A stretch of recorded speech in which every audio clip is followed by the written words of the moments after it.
Bwana Yesu asifiwe. Nashukuru Mungu kwa sababu yenu nyote wasikilizaji na watazamaji pale kanisani, nyumbani mwa Bwana, Shibale PAG. Huyu ni Reverend Jackson Majimbo Shitobolo. Kristo ni Mwokozi na Kristo ni mwema kwa maisha yangu.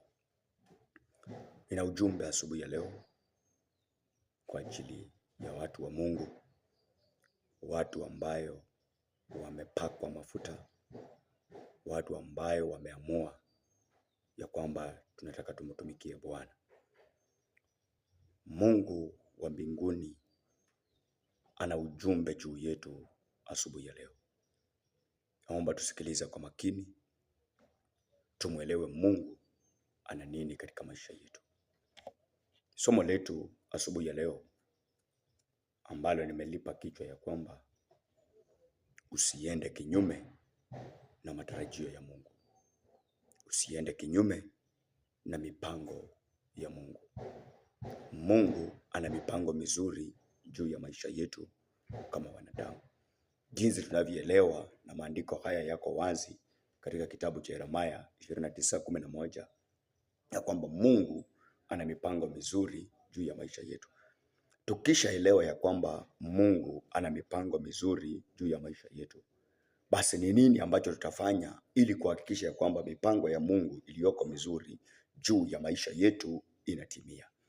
Ni lazima tujitunze na kujiweka katika hali ambayo Bwana anaweza kupata nafasi ya kutimiza mipango yake juu ya maisha yetu.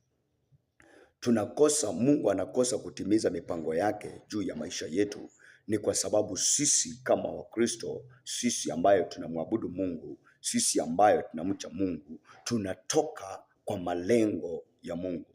Na tunapotoka kwa malengo ya Mungu, automatic Mungu anatoka kwa malengo na kwa makusudi yake. Tunapotoka katika mipango ya Mungu, hiyo ni kawaida ya kwamba Mungu lazima atajitenga na maisha yetu na hatatimiza malengo yake juu ya maisha yetu. Kwa hivyo tuko hapa asubuhi ya leo ni kwa sababu ya kuelewa makusudi ya Mungu katikati ya maisha yetu. Nataka mnielewe vizuri na tuelewane kwa ajili ya utukufu wa Bwana. Nataka nisome maandiko katika kitabu kitakatifu, Mwanzo chapter number 3 verse number 22 and 23. Biblia inasema ya kwamba